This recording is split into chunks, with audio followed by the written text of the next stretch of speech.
Hi hello Deepavali పండుగ అయితే అయిపోయింది కాబట్టి ఇంకా దీపావళి పండుగ తర్వాత రోజు కూడా అమావాస్య అయితే వచ్చింది కాబట్టి ఇంకా నెక్స్ట్ డే అయితే కార్తీక మాసం అయితే స్టార్ట్ అయిపోయింది. సో కార్తీక మాసం పాడ్యమి రోజు ఈ విధంగా అయితే నేనైతే పూజ అయితే చేసుకున్నాను. ఇంకా దేవుడికి పూలతో అయితే అలంకరించుకొని ఇంకా కొబ్బరికాయ అయితే నైవేద్యంగా అయితే పెట్టి ఇంకా ఈ విధంగా తాంబూలము అదంతా పెట్టేసి ఈ విధంగా అయితే పూజ అయితే కంప్లీట్ చేసుకున్నాను.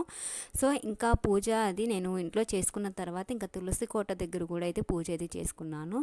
సో మనం కార్తీక పాడ్యమి రోజు శ్రీ మహావిష్ణువుని ఇంకా మహాశివుని అయితే పూజించుకుంటామన్నమాట.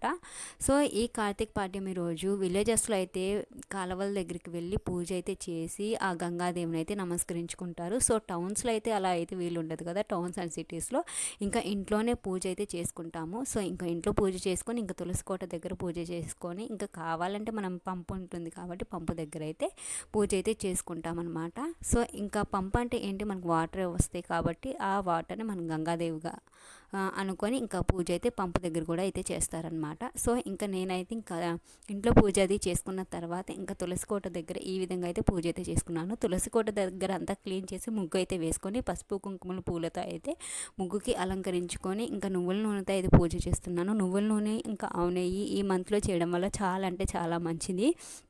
మనకి ఆయురారోగ్యాలు అయితే ఆ శివుడు అయితే మనకు ప్రసాదిస్తాడు. ఇంకా పూజ అయితే నేను ఈ విధంగా అయితే చేసుకున్నాను అనమాట. సో మీ కార్తీక పాడ్యమి ఎలా మీరు సెలబ్రేట్ చేసుకున్నారో కామెంట్ చేయడం అస్సలు మర్చిపోద్దు. ఈ వీడియో నచ్చితే లైక్ చేసి మన ఛానల్ సబ్స్క్రైబ్ చేసుకోండి. Thank you for watching. Bye bye. Until next day.